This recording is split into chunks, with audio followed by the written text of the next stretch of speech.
the Workforce Connections podcast, where we discuss workforce development in Southern Nevada. Here's your host. Hi, and welcome to the WC podcast. Today, we have a very special guest, my friend and new CEO of the Las Vegas Global Economic Alliance, Tina Quigley. Thank you, Jaime. Welcome, Tina. So excited to be here. I'm so excited to get to partner with you again. Yes. First of all, let's get the history making out of the way. Okay. As we've all learned through the social media platforms, you are the first woman to hold this position at the LVGEA. Congratulations on that. Thank you. And where do you see the LVGEA, if you will? How has it been, before we project to the future, how has been your first couple of weeks on the job? Yeah, so it's been 2 weeks and 2 days now. And I tell people it feels like it's been a lot longer than that, but not in a bad way, just because it feels so comfortable. Having been here in Southern Nevada for 30 plus years, at the airport for 15, and then at the Regional Transportation Commission for 14, almost 15. The circles of my circles of conversation, the people that I'm meeting with and talking about in terms of how we plan and build our community, there's a lot of overlap. So it feels very, very comfortable. It's just different topics, different emphasis, and then, of course, different office and a different team that I'm working with. But even the team feels really comfortable to work with. It's much smaller. It says 14 employees, whereas the RTC we had over 300. But a team of people who have been doing this for a while and are really good. And the greatest blessing of all is they're very patient in teaching me the craft, keeping me informed and smart on things that I need to know, and making me feel comfortable. So I think we're going to take off pretty fast. And even though it's only been 2 weeks, it does feel a lot longer in a comfortable way. And speaking about the craft, Tina, you were telling me just in your first 2 weeks, you met with your development team, your business development team, and you said there was a list of things that you have learned, yeah. right? Okay, so speaking of learning, there's a lot of learning, and every time I talk to somebody, I end up leaving feeling like, gosh, I bet the rest of the community doesn't know that. I bet there's these little factoids and these things where you're like, I would have never guessed, or I would have thought that was false. So I asked the business development team regarding workforce to come up with this kind of some facts that people might think are interesting. Now, there's 11 of them, so be patient with me, but I think they're all pretty interesting. Number one, the pandemic tightened an already tight market for available labor force. I thought that was interesting. You would think it would kind of loosened up. This one is startling to me, and maybe not to you. For every 10 job interviews scheduled by a company, on average, 3 candidates will actually show up for the interview. Wow. There's a growing trend that on average, only a third of hired candidates will not show up to work for the first day. That's crazy. Wow. Yeah. The first couple weeks are critical for the employer as to whether the new candidate will stay. Many who quit won't even provide their employer a courtesy call. How much more challenging can we make it for people who are trying to hire? Businesses are now more open to on-the-job training for entry-level and semi-skilled positions, which is why we are so lucky to have Workforce Connections. And it's not on my list, but one of the things that I just learned today is that there's a lot of reasons we are not competitive with Phoenix. They've got more land than us. They've got a lot more geographical assets and to some extent than we do. But right now, what we have that they don't have is a workforce. Because we had so many layoffs associated with the resort industry, because we have so many skilled employees who are capable of being reskilled, that's our hometown advantage right now. So that puts even more pressure on you and your team. And I know you guys are doing a great job, but the value of what you contribute to the community is escalating significantly because it's making us more competitive. Let's see. Companies seeking highly skilled positions with experience require several months on average to find a qualified candidate, which is, again, puts pressure on Workforce Connections and all of our other workforce training teams. Team members that have been with a company for at least 3 years have a significantly higher rate of retention versus team members of less than 3 years. So it's really important that we are continuing to work with our businesses to help them figure out how to keep these employees on their campus within their business. Depending on the roles and responsibilities of the position, companies that are entertaining hybrid work schedules, allowing team members the flexibility to work from the office and outside the office, has proven to be a very popular retention tool. And in fact, those that didn't have a lot of time off or required extra time and energy at work are those that burned out and left the workforce. So again, kind of learning how to balance work and life and work for this new generation of employees is increasingly important. Platforms like Zoom and Microsoft Teams streamlined and improved communications for companies, allowing for shorter, albeit more frequent, meetings, enabling the team to work more and reduce the cost of time of travel, which we knew. And the last one is businesses have become more accepting of virtual calls with existing business-to-business relationships. However, in-person meetings are still required for those new business-to-business relationships, which means that we do still need to be getting out and meeting with new companies and helping them understand the advantages of Southern Nevada. Wow. So that was a lot, I know. And I'm going to add one more, just because you taught me this, and I thought it was so amazing that we are the only region that has got Workforce Connections employees embedded within the Economic Development Agency and the Chamber, and that you have been recognized nationally for that program. So very proud of you. I know that our team greatly appreciates having Bill in our office, and he really is just one of us. In fact, we don't even think of him as being a Workforce Connections employee. He's part of the LVGEA family, and everybody makes that very clear to me. And he's really smart too. Yeah, thank you for doing that, Tina, because that was the vision. And definitely your business development team has kept you busy. All those things are true. So shout out to Jared and Bill and Perry and Chris and Michael. And Michael. Yeah, yes. And so I think you set me up for my next question, because as we move forward, and first I'm going to read something. You gave me this. Together is Better by Simon Sinek.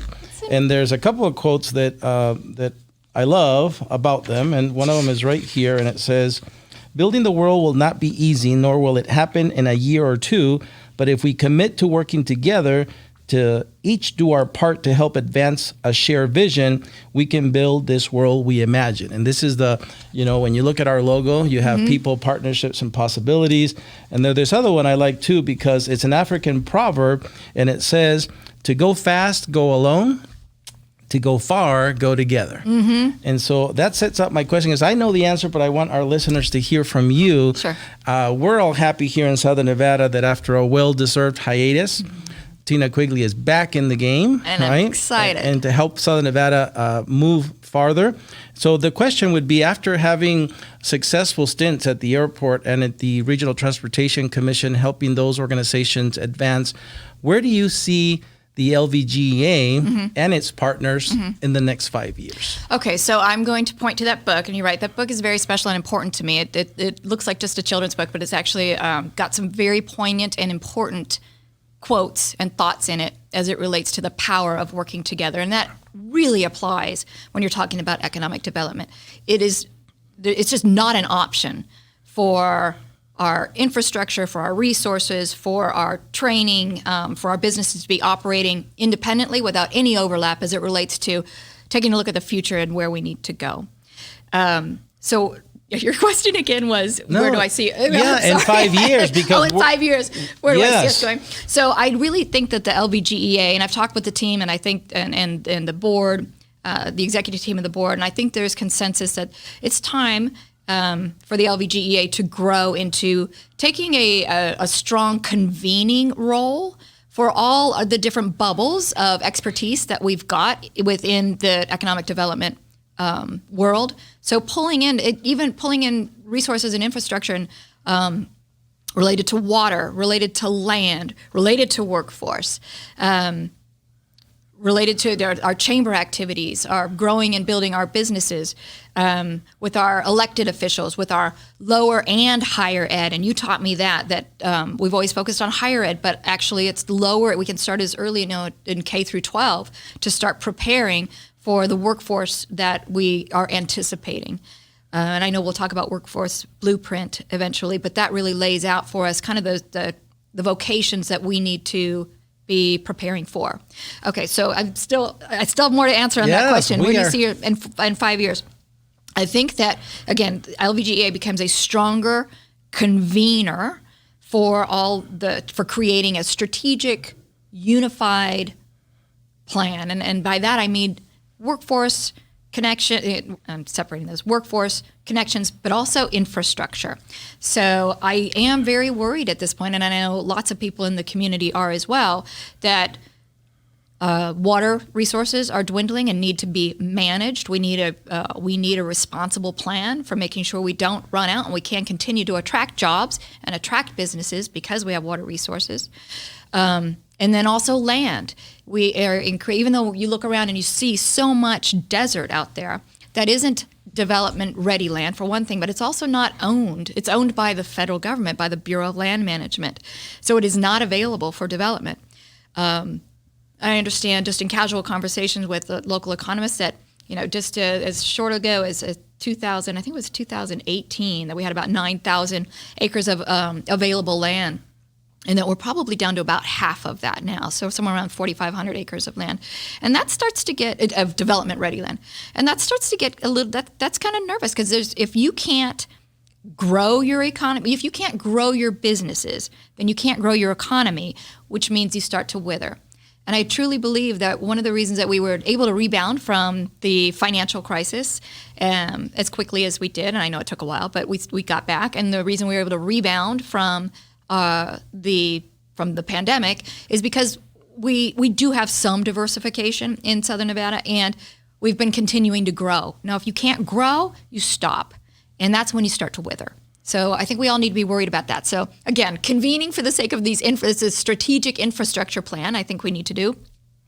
And then also continuing to convene to identify the most appropriate industries that we want to attract. And we talk a lot right now, we have the 7 target industries, which are, and I'm going to try and do this. Are you ready? Yes, I'm ready. Advanced and general manufacturing, transportation and logistics, health services, information and technology, creative services, clean energy, and what am I missing? Oh, business and financial services. Awesome. Yeah. Good job. I did that. Yay.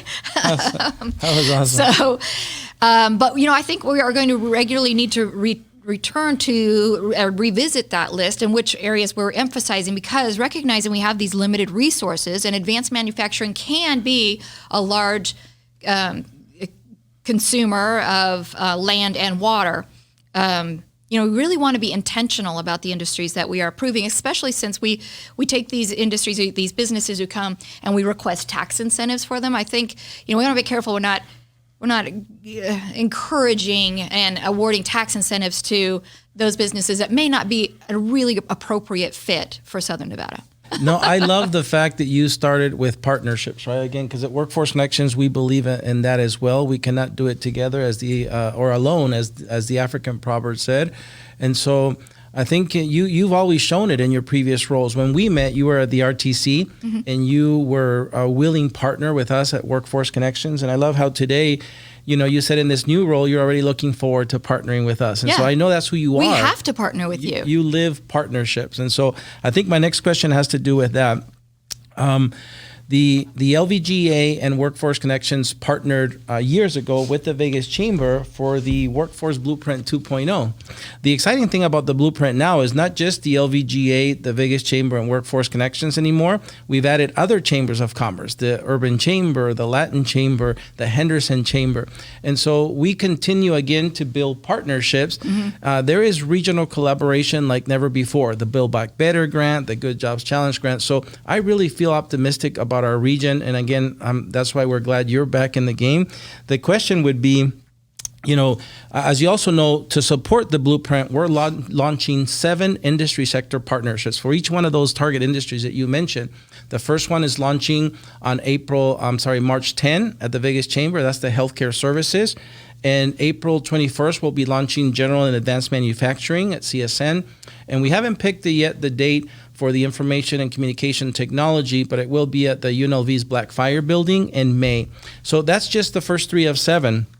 But again, when it comes to the workforce blueprint, the LVGEA SEDS, or Comprehensive Economic Development Strategy, how important is it to really do all this work, but starting with the business community? Because traditionally, business has been disengaged, but these partnerships we're forming are all about engaging the businesses to create the solutions for them. How important do you think that is? Well, I think, what's that saying, ready, fire, aim? I think without engaging the businesses to find out what it is that we're aiming towards, we're really wasting time and energy and resources, because the role is to truly partner to produce the workforce that is needed in our community.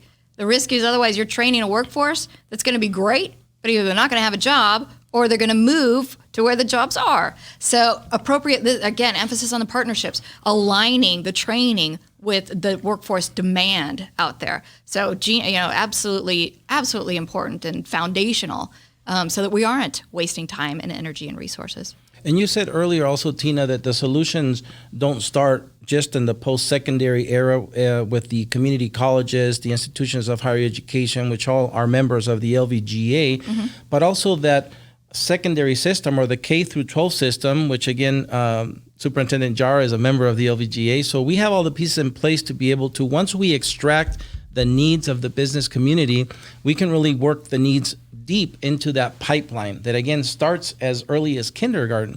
And so we have all the pieces as members of the LVGEA, whether it be Workforce Connections, the school district, the community college, or the universities, the institutions of higher learning. We are committed to really building solutions that meet the needs of the businesses that you are recruiting here or hoping to help expand here in Southern Nevada. So let me ask you another question. Sure. Soon, you will be, I think it's at the end of March, the local elected officials consortium that governs our agency is going to be considering your appointment as the representative of economic development on the Workforce Connections Board. Right. What are your goals, or what would you like to accomplish over the next few years as a member of the local Workforce Development Board? Well, sure. First of all, it'll be important to learn what your priorities are, and the strategies you have set with board members. But I think that what I'm most looking forward to is truly getting into, I hate to say getting into the weeds, but truly getting in and understanding confidently and competently what the workforce issues are and what you need out of the Economic Development Agency. I also think that it's going to be a good place for me to connect with you and your team and other board members. I'm a big believer in stories and anecdotes as it relates to trying to share a message or a call to action with our community, because stories stick, right? Stories stick in your head. Statistics are interesting, but stories stick. And your board and access to your team is going to give me more anecdotes that then I think I can be a good mouthpiece for you, a good share of those with the rest of our community as to what we need to be working towards, what's not working, but just, again, those interesting things that help us move the community forward to attain the goals that Workforce Connections. Awesome. And we're very, very much looking forward to you being on our board and your contributions. I think it's going to accelerate, again, the work we have in front of us. Now, I'm going to share that 4 years ago, when I became the executive director of this organization, you were still at the RTC, and you gave me some really good advice over lunch, because these positions, these executive positions in these kinds of organizations, usually report to not one person, but again, a body, a consortium of local elected officials. Now you have a board of 50 you report to, and so I can't complain anymore to you that I have 8. But it is something that is really, it's a science, and you gave me advice that has really worked for me so far, I guess, and I'm grateful for that. So how do you think, how does it matter on how effective we are in our jobs, if you will? How much does relationship building or relationship maintenance or nurturing play a role in how effective we can be as a leader of an organization? So many thoughts on that. First, I'll share a quote that actually Steve Hill shared with me not too long ago, and that is, results never happen inside the agency. Results only happen externally. Inside the agency is cost and effort. And that's true, right? So inside the agency is the operations, it's the policy formation, but when it's time to actually act, you don't get to do it alone. And again, that book, Together is Better, talks about the fact, has quotes in there, that to actually get things done, you can't get something done by yourself, especially for those of us who are in these appointed positions, quasi private public, and really a lot of times we don't have regulatory authority, and a lot of times we don't have money in order to influence. So when you don't have regulatory authority or money truly to influence, then all you have is the largesse or the generosity or of your community to actually get your stuff done. You rely on everybody else outside the organization to get stuff done. So it is your obligation as that CEO to make sure that you are regularly meeting with and talking with and listening to your community, whether it's your board or the community at large, the stakeholders at large. That's your job, because you're never going to get anything done just by producing that report. To get those actions, those recommendations done, I mean, you will be out in the community working with other agencies. So those relationships, they're not just important, they are your life. Awesome. Tina, one of the things that I think, again, I have the fortune of getting to know you a little bit more than the general public. I know, for example, that you have a huge trip coming up, this year. I mean, I'm huge. hiking Kilimanjaro. Oh my gosh, that's a huge trip, right? Yeah. Kilimanjaro. What other, again, for our listeners, what other things, if you will, do you have already planned for this year, whether it be in your personal life and your professional? 2022, Sure. again, is still, early. Mm-hmm. But what are some of the things you'd like to, again, accomplish in your personal or professional in this year? Okay, well, let's, in my personal life, let's get my son situated in college and happy and finding his place. And that is harder than you think. Yes. So we're working on that, making sure I've got happy, healthy kids, both in college right now, but even when they're in college, and you probably know this, they still need you. So I've done it twice. Yeah, right. So working on that. I would say, I'll tell you another personal thing so this is kind of my third round of career. There was airport, RTC, and I said, now this. I want to try really hard to incorporate work-life balance. It's been a challenge for me in the past, but again, now that we are working more virtually, or we're working out of our offices more, maybe there's some days when I can, go exercise right in the middle of the day. So that's one of the things is like some work-life balance and some exercise. That's personal.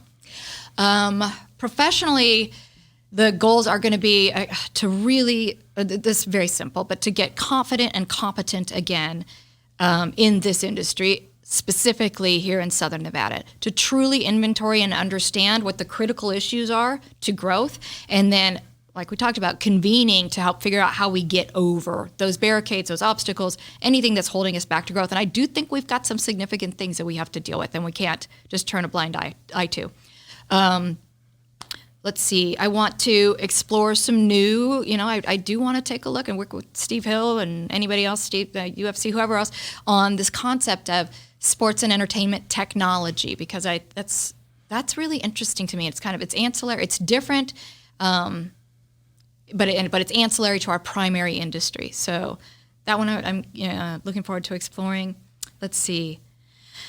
What else? And then I want to summit Kilimanjaro. That's going to be awesome. When it comes to, I can't wait to hear about Kilimanjaro. Obviously, with the kids at college, call me. I have experience on that. Yeah, you do, huh? And then, again, I think you just, there's evidence that 2022 and beyond is going to be a busy time for us as we partner with the Steve Hill at the LVGEA and other organizations, the SNWA you mentioned. It's really going to take all of us to do unprecedented work together to further our region and really make us as competitive as we want to be.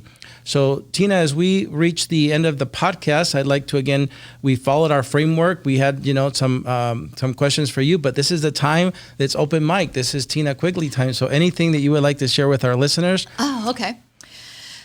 I think I want to emphasize to the listeners that we do have work ahead of us. Again, I mentioned that we recovered from the financial crisis. We recovered from the pandemic.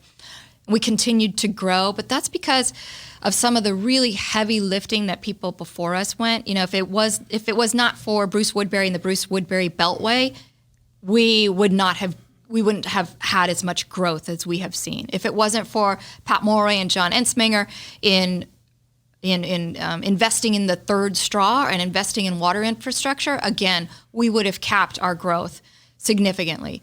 I kind of feel like we're at that point again where if we don't think big and as a community and think about the major investments that need to be done to infrastructure and in getting additional land, we risk capping ourselves. So we're going to have to think big and act big, and we're going to have to do it together, but sometimes it's that call to action. It's those really heavy lifts that are the things that pull us together and make us realize we need to do something that's more than just ourselves.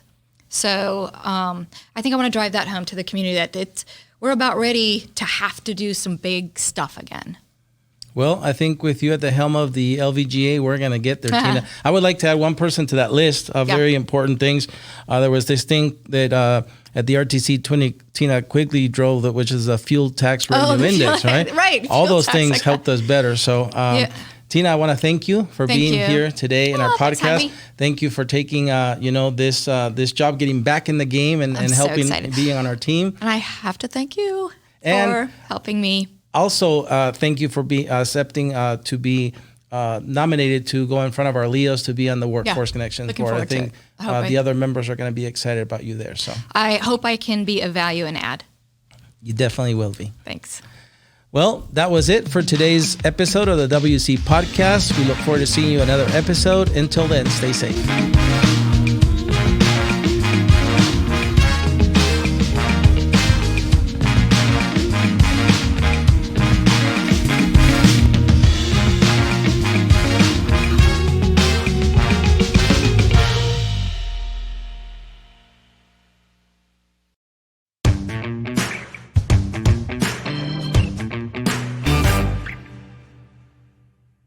So Tina, yes, thank you for staying over and doing our bonus segment called Against the Wall. Are you ready? I am, I think. Okay.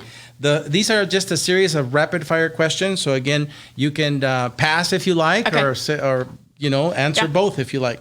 So here we go. The first segment is called Your Favorites. What's your favorite article of clothing? Oh, my yoga pants. I love the comfy clothes. Anything comfy. Nice. What's your favorite place to shop for clothes? Online. Your favorite place to shop for groceries? Sprouts. Your favorite book? Oh, probably that Together is Better book by Simon Sinek. I have my copy, thanks to you. Favorite movie? This is a funny one, but it was called The Mexican. It was a while ago. It was with Brad Pitt and Julia Roberts, and I don't know why. It just always just make me laugh. I thought it was funny. That's a good one. Favorite musical artist?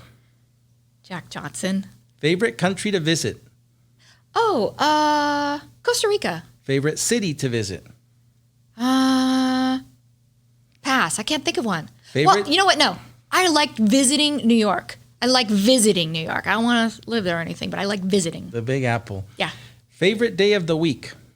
Well, Friday. Favorite holiday?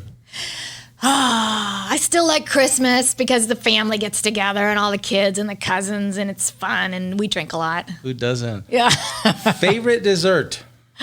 Pecan pie with a la mode with the ice cream melting on the top. Oh, or chocolate lava cake with ice cream melting on the top. The gooey stuff inside. Mm-hmm. Tina, you have finished successfully our first segment called Your Favorites. Congratulations. I was successful? Yes. Thanks. The second segment is called Tough Choices. Are you ready? Sounds tough. Are you a vacation or staycation person? Vacation. Camping or glamping? Yeah, camping. Wow. Yeah. Karaoke or dancing? Dancing. I knew that one. Cats or dogs? Cats. All right. They're so cute, like they. Coffee or tea? Coffee. Would you rather owe money or owe a favor? Owe a favor. It feels good to give back a favor. Here comes a tough one. Okay. Justice or grace? Grace. I'm a grace. My favorite one. Actions or words? Actions. Me too. Well, you made it through the second segment called Tough Choices. I won that one too? Yes, you did. Now, you're the very first guest who's going to do this new segment we're trying out, and it's called True or False. Are you ready? True. So far, the LVGEA job is everything you thought it was going to be. True. You're really looking forward to joining the Workforce Connections board. True. Wow, I was hoping you'd say that. Tina has never tried yoga. False. Of course it's false. Tina is so talented she could be on the TV show Dancing with the Stars. Oh, for sure, if you were my partner. For sure. Yes, you could. So far... Although my kids would disagree with you. So far, I know you've done a lot, but this is your favorite podcast ever. true with like 5 explanation points afterwards. All right. Well, at least it's true. Good. Now, we're going to move to the last segment of this bonus round. Are you ready? Yes. It's called Finish the Sentence. Okay. So here's the first one. Not many people know that Tina likes to... Well, I was going to say dance, but I guess anybody who knows me knows that. After this podcast, everybody You know will what? too. How about this? That I actually really enjoy sitting on the couch and with my wine and watching Netflix sometimes. That sounds I don't good. have to be going all the time. It's okay to sit on the couch and watch Yellowstone. That sounds awesome. Tina's perfect weekend is... You know, I actually, mountain biking. I think I love mountain biking because it's meditative, but it's athletic. You can't do anything. You just focus on being in the present. Very cool. The best part of living in Southern Nevada is... Access to anything and everything. True. 3 words that describe Tina Quigley are... I'm passionate. When I'm passionate, if I'm passionate, I'm energetic about it. 3 words. I'm actually pretty athletic. I don't have natural athletic skills, but I like being athletic. How about that? Very good. I have to have one more, right? Think something you don't know about me? Man, I love baked goods. Oh, wow. Yeah. All right. Tina's favorite way to spend her free time is... With people. Very nice. I do. With work, I know I'm going to sound like a workaholic or something, but I actually really, really enjoy my work relationships, and I do enjoy time with people, even when we're not working with. Yeah. I think that comes through. Here's the last one, Tina. Okay. Doing the WC podcast today was... Energizing and inspiring, and it feels good. Great. Well, we were happy to see you here, and we want to say thank you again, not just for doing the podcast, for staying also for the bonus segment Against the Wall. Thank you, Tina Quigley. You guys are so creative here. I love it. Thank you. And boom.